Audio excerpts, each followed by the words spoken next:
Llandudno, the largest seaside resort in Wales, brings in nearly 9.4 million visitors per year. The majestic town is renowned for its sweeping bay and Victorian-era architecture. It is uniquely situated between the Great and Little Ormes and boasts two picturesque beaches. Sophie Louise Hook was a 7-year-old girl born to Julie and Christopher Hook in Cheshire, England, on 27 May 1988. Julie was a teacher, while Christopher worked at an advertising agency. The couple had gotten married in 1984 and had 4 children: Gemma, 9, Sophie, 7, Joseph, 5, and Ellie, 1. Gemma and Sophie in particular were extremely close and loved playing together. Neighbors spoke of a warm, happy family, with Sophie being the most extrovert of the children.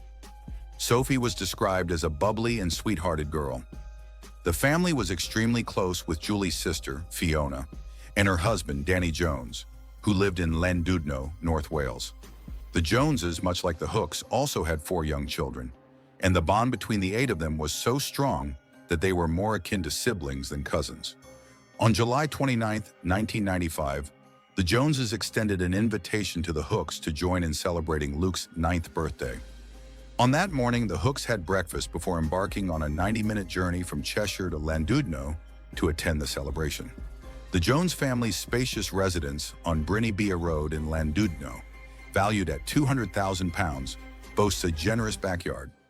The backyard was secluded from the overgrown bridle patch, used for horseback riding paths by a hedge and a wooden gate. This space proved an ideal setting for an afternoon of fun, with the kids enjoying themselves in a splash pool, playfully spraying each other with a garden hose, and exploring a new tent gifted by their grandparents Pearl and Paul Roberts for the birthday celebration. The kids adored the new tent and begged their parents to sleep in it in the backyard that night. Julie and Christopher weren't too worried because the garden was secure and close to the bright patio lights. Additionally, Fiona and Danny were sleeping just a few meters away in the house. Julie and Christopher recall kissing their children goodnight when they left them to camping sleepover in the garden. Julie later said, "I kissed them goodbye. Have a good time. I'll see you tomorrow." This would be the last time they would see 7-year-old Sophie alive. Sophie, her sister, and 2 of their cousins, Luke and Alex, settled down in sleeping bags in the tent. The kids ate dinner, played games, and shared ghost stories. Feeling scared, the younger boy, Alex, opted to head indoors at 12:30 a.m. At 12:40 a.m., his father, Danny, decided to check up on the kids before going to sleep. He left the back door open in case any of the kids decided to come in.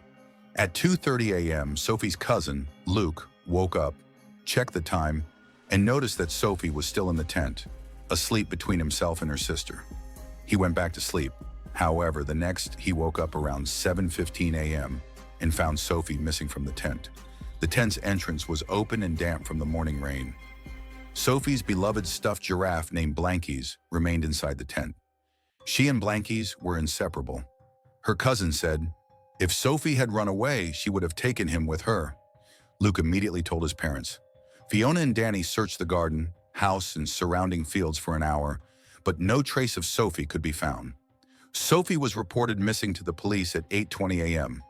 Unbeknownst to Sophie's family an hour earlier, around the time Luke had woken up and found Sophie missing, a gruesome discovery was made by a local man. At 7:10 a.m., 55-year-old Jerry Davies set off from home to begin his usual dog walk down North Shore Beach. While walking along the shore, he spotted what appeared to be a discarded mannequin. However, he knew something was wrong when the dogs became alarmed and ran away from the scene. He decided to investigate the mannequin, only to realize it was the body of a girl. Davies took off his t-shirt and laid it over her lifeless body before rushing to a nearby phone box to dial 999. The girl was later identified as Sophie Hook. Her naked body was found washed up on the beach, half a mile away from her home. The following detail is extremely graphic, and viewer discretion is advised. An autopsy revealed Sophie had been brutally attacked. Her right upper arm and ankle had been broken. She had been slapped and punched, and her body had been covered with bruises. She had suffered internal bleeding and was sexually assaulted. The medical examiner noted the majority of her injuries were comparable to those normally suffered by people killed or seriously injured in major car crashes. All of the injuries were sustained while she was still alive. The coroner said that during the attack she had been in so much pain that she left teeth marks on both sides of her tongue and inside her lower lip. She ultimately died of strangulation. Her body had been thrown into the sea near a cliff called the Little Orme at the eastern end of Promenade. Her time of death could not be determined as her body temperature has dropped due to the cold seawater. It was determined her body had been in the water for at least 3 hours. The crime shocked the town. Sophie's family was inconsolable. Her mother said, "Gemma is coping extremely badly. She is totally and utterly distraught, and it is very difficult to comfort her. She is so utterly sad and angry." Gemma said, "I want to be in heaven to be with Sophie." Police had a difficult task of finding the killer, as the killer had tried to remove any forensic evidence by throwing her body into the sea. Her clothes, a distinctive pink and white Winnie the Pooh nightdress, knickers, and a pair of Marks & Spencer socks embossed with pink flowers, were not found.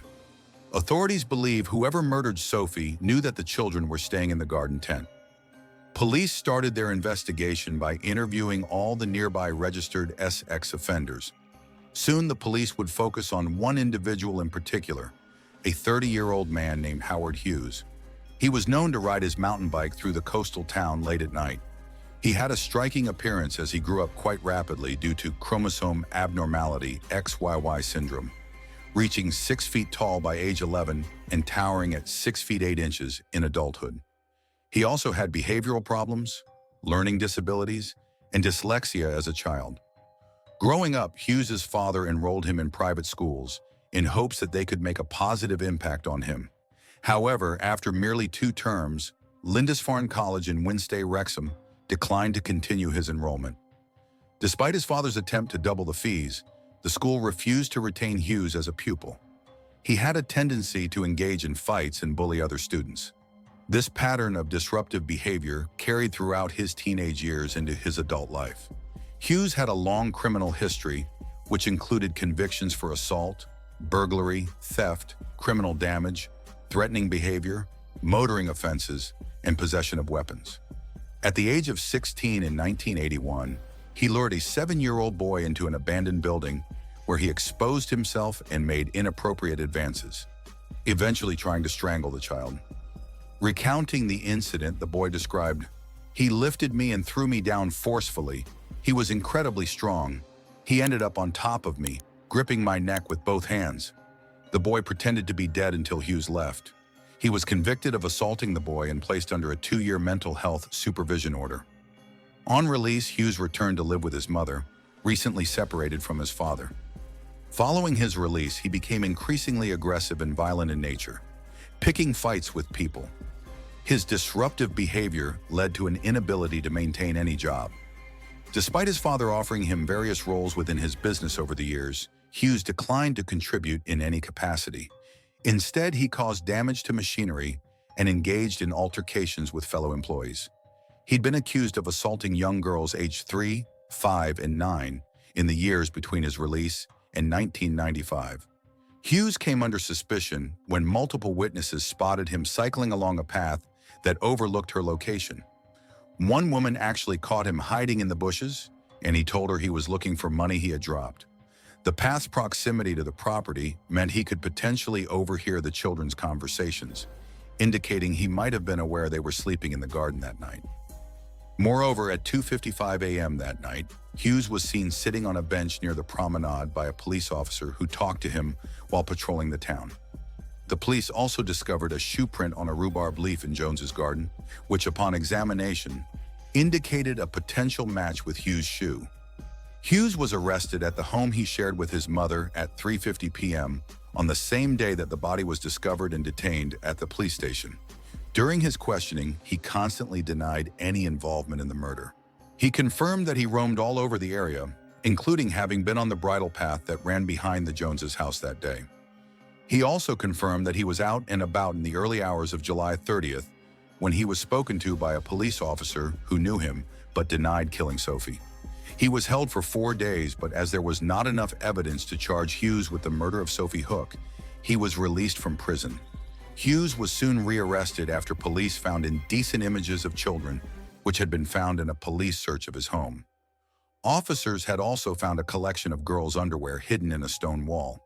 Soon other evidence came to light, albeit circumstantial evidence. A 6-year-old girl named Amanda Roberts came forward to say that she'd been playing in a park near her home that Saturday afternoon when she was approached by Hughes at 4 p.m. He tried to persuade her to go with him, but the girl ran away.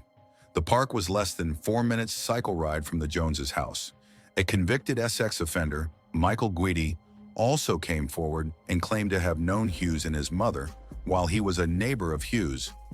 He told police Hughes would often share his twisted sexual fantasies about assaulting young girls with him. There was more than one occasion when we had a conversation, and he said he would like to abduct a girl, have intercourse with it, and then murder her. Police allowed Howard's father to visit in response to Howard's request for welfare visits. During his visit, Hughes reportedly confessed to sexually assaulting and murdering Sophie. Hughes also told him the route he had taken when he kidnapped Sophie. Hughes' father, after learning about the truth, told the police that Hughes had confessed to the murder during the visit. He also gave information to the police concerning the location of a child's clothes. Sophie's night clothes are found in the area indicated. Howard was officially charged with the kidnapping and murder of Sophie Hook. On June 24, 1996, Hughes' trial began. Only Christopher Hook and Danny Jones attended the trial, as they did not want Julie and their children to be re-traumatized. There was no forensic evidence linking Hughes to the crime, but the jury heard the testimony of 3 witnesses, one being Hughes' own father. He addressed the court and spoke of how his son had confided to him that he had murdered Sophie. His father told the court that when he went to visit his son in jail, he told him, "If I'm going to stay in this room with you, I must know if you did it." His son then allegedly broke down and admitted, "I did it." Howard Hughes described how, on the Saturday morning, he went to the Jones' back garden, where the children were preparing for the party. If you found this story compelling, please like, share, and subscribe for more true crime stories from criminologists. Hit the bell icon to stay updated on our latest videos. Thank you for watching, and stay safe out there.